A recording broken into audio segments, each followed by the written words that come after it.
Oi, gente, tudo bem? Hoje nós vamos falar sobre Reino de Intrigas, da Tahereh Mafi, que eu fui ler só por ser dela, porque eu não vi nada sobre ele, mas eu sou apaixonada por Ishilh Asmer pela escrita dela. Então, os nossos protagonistas são a Alizé, que é uma Jin que foi caçada durante toda a vida dela. Ela teve todas as pessoas que ela amava tirados dela de uma forma ou de outra. E ela vive como uma criada de Snowda, de rosto coberto, né? Não só para esconder a identidade dela, como também esconder o que ela é. Aceitando ser maltratada, enfim, em troca de um teto sobre a cabeça e um pouquinho de água, que é o que os jeans precisam para sobreviver mais do que alimento. E o Kanhan, que eu não sei se é assim que fala, mas é assim que eu falo, é o príncipe herdeiro do império, que voltou para casa a pedido do avô dele, o rei, que está organizando um baile em homenagem ao neto, onde ele irá escolher uma esposa, e por ele eu digo o rei escolherá uma esposa para ele. E esses dois personagens se conhecem quando o Kanhan está andando anônimo pela cidade e ele vê uma criada sendo atacada por um garoto de rua, do qual ela não só cuida muito facilmente, como parece articulada, inteligente, fala outro idioma e oferece ao menino até mesmo um pedaço de pão. Então o Kanhan ele tenta falar com esse garoto para descobrir mais sobre essa suposta criada que acabou fugindo dele, né? Só que o menino prefere morrer a ser entregue aos magistrados, então ele tenta se matar, só que o Kanhan consegue salvar a vida dele por pouco. Enquanto isso, a Alizé recebe a visita do Iblees, que também é conhecido como Diabo, que é muito mais fácil, que foi um Jin amaldiçoado há muito tempo atrás, que é culpado por todos os problemas e perseguições dos Jins. E por toda a vida dela ele lhe trouxe enigmas, histórias, só que sempre que ele aparece ele precede as maiores tragédias da vida da Alizé. E desta vez ele veio falar sobre um homem com duas serpentes nos ombros e sobre crianças mortas, e ela ainda não conseguiu entender, não sabe exatamente o que vai acontecer, não entendeu muito bem. Só que, assim, mesmo não sabendo quem ela era, essa criada era, o Kanhan ficou completamente obcecado por ela. E ele acredita que, justamente por ela ser tão inteligente e articulada, ela pode ser uma espiã de algum outro reino ou algo assim. Porém, o interesse nela acaba despertando o interesse no rei também. E nós descobrimos que no dia da sua coroação, da coroação do rei, no caso, que todo monarca recebe a visita do diabo, onde foi-lhe oferecida um acordo com ele e uma profecia. E a profecia do rei, do avô do Kanhan, era sobre a Alizé. No caso, ela é a herdeira de uma grande magia dos Jin, enfim, ela tem gelo nas veias, e a profecia dizia que ela seria a responsável pela morte do rei. Então, ele caça ela desde que ela era criança, consequentemente, ele foi o responsável por todas as perdas, todas as perseguições que ela sofreu durante a vida dela, todas as pessoas que ela perdeu, né? E agora que ela foi encontrada novamente, ele envia assassinos para pegar ela. Porém, apesar de ela não gostar de violência, ela já aprendeu há muito tempo atrás como se defender, já que ela está sozinha desde criança, né? E ela consegue dar conta de todo o grupo de assassinos facilmente, deixando apenas um vivo para mandar ao rei a mensagem de que ela quer ser deixada em paz. Só que logo após esse ataque, ela é encontrada por um outro homem que lhe dá meio que um objeto mágico, que é uma esfera, se chama Nosta, que lhe permite saber se o que as pessoas estão dizendo é verdade ou é mentira. Ele fala que ele sempre foi da corte dela, mas que a família dele sempre viveu disfarçada na corte dos humanos, dos argilas, colhendo informações e também tentando proteger a linhagem da Alizé, até que a criança com esse poder de gelo nas veias nascesse para assumir o seu lugar. E esse homem se chama Razan e ele é um ministro de confiança do príncipe, são amigos de infância, enfim. E ele pede para que a Alizé vá até o baile com o menino de rua que atacou ela, que foi salvo pelo Kanhan, para o qual o Razan providenciou convites e que ele vai ajudar a fugir do Império e se reunir com os aliados dela. Só que no dia seguinte, o rei ele tenta prender o Kanhan, tenta prender o próprio neto por achar que a Lisé conseguiu escapar com a ajuda dele, já que o Canhan sempre foi contra a morte de uma garota inocente, além de ter ali um interessezinho a mais por ela. Só que ele faz o rei perceber que, assim como ele, enquanto herdeiro de um reino, recebeu todo tipo de treinamento, o mesmo deve ter acontecido com ela, já que ela vem sobrevivendo há muito tempo, né? Sozinha, inclusive, desde criança. O que faz com que o rei dê outra missão para o Canhan, que é ir até a casa onde ela trabalha, que no caso é da tia dele, vasculhar o quarto, as coisas dela, já que a profecia que o rei recebeu também dizia que essa Jin teria aliados formidáveis. Só que na casa da tia dele, o Canhan faz sem querer, e sem querer mesmo, com que a Lisé seja demitida. Portanto, quando ele vai vasculhar o quarto dela, ela mesma está lá dentro arrumando as coisas para ir embora.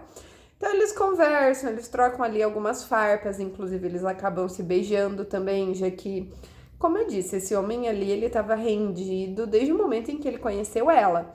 Só que daí vem, né, o trauma, porque eu não consigo mais acreditar, apesar de eu amar o Canhan, e toda vez que ele fala a boca eu fico tipo, ai, Canhan, sabe? Porque eu sou leitora de Sarah J. Maas, e eu também sou leitora de Tahereh Mafi, que, assim, todas nós nos apaixonamos pelo Adam e Estilhaçame e depois fomos completamente rendidas pelo Warner no livro seguinte.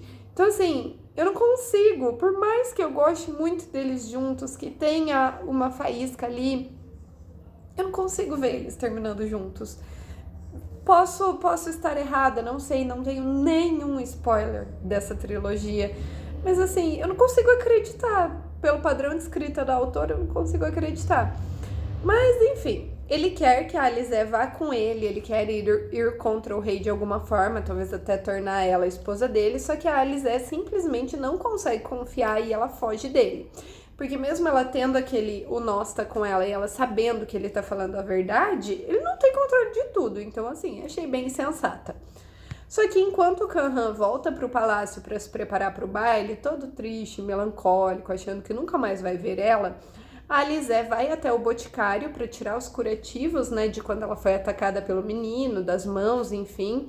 E ela descobriu que ela tem uma cura acelerada que existe entre os jeans, mas não é muito comum assim. Então, uma informação que eu acho que vai ser relevante nos próximos livros. E ela encontra também uma caixa com um bilhete de um amigo em comum que contém um vestido para ela usar no baile daquela noite, que supostamente vai proteger ela dos olhos de todos que queiram machucá-la. Em seguida, ela vai até a casa de uma nobre que havia encomendado um vestido para falar que não vai entregar o vestido, né? Não tem como fazer ele. E encontra mais uma caixa, dessa vez com sapatos que irão guiá-la para onde ela precisa ir. E assim, a gata é a própria Cinderela, tá? Apenas.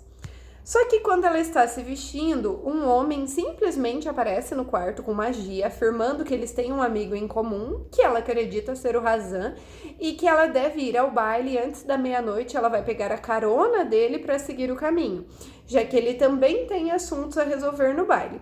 E chegando lá, o Canhan a reconhece logo de cara, até porque ele não quer o mal dela, então, tipo, a magia do vestido não funcionaria com ele.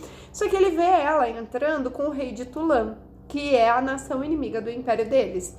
Só que quando ele questiona, ela não sabe de quem se trata. Só que logo em seguida o caos se instaura e ela descobre que esse homem que ajudou ela não estava trabalhando com o Razan. O Razan não estava sabendo de nada.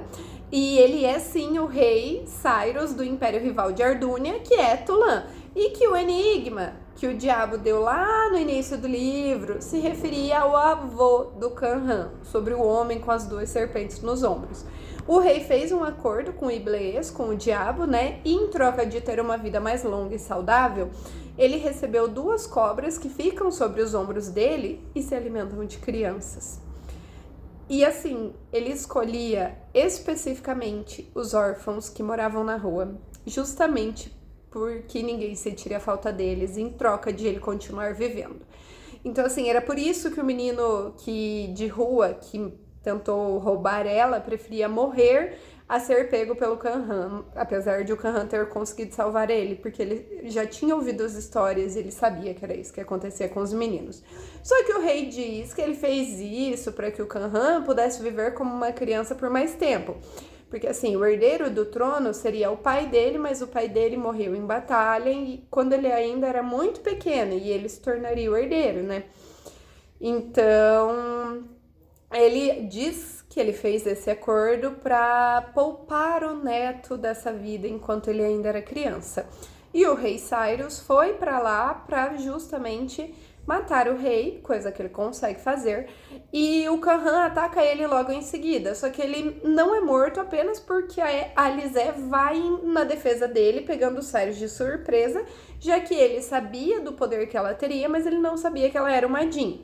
Nessa bagunça toda, ela percebe que ele e o Razan não estavam trabalhando juntos e que, na verdade, ele veio a pedido do Iblees, o diabo, já que o Iblees planeja que ela assuma o lugar e se torne a rainha de todo o império, o que acaba sendo também uma piada de mau gosto, já que uma rainha Jin reinaria acima dos seres humanos de argila que o condenaram e o odiaram lá no início dos tempos. Só que isso faz com que ela tente fugir de qualquer jeito, porém os sapatos mágicos do Cyrus fazem com que ela seja pega por um dragão, que é o dragão dele, e levada até o reino de Tulan, já que como ela não possui um povo, ela não possui um exército, para se tornar rainha, ela deverá se casar com os Cyrus. Assim, gente, eu amo os livros da Taheri, Estilhaça-me é uma das minhas séries favoritas da vida, assim, eu sou completamente apaixonada. E eu vi muita gente falando dessa saga desde o primeiro livro, mas eu queria esperar que ela estivesse completa. Como eu vi na internet que vai ser apenas uma trilogia, eu decidi ler, a gente tá lendo no Clube do Livro, e tá sendo, assim, uma leitura muito legal, um universo extremamente envolvente, sabe? Vale muito a pena, logo mais eu trago o vídeo do próximo livro. E é isso, espero que vocês gostem.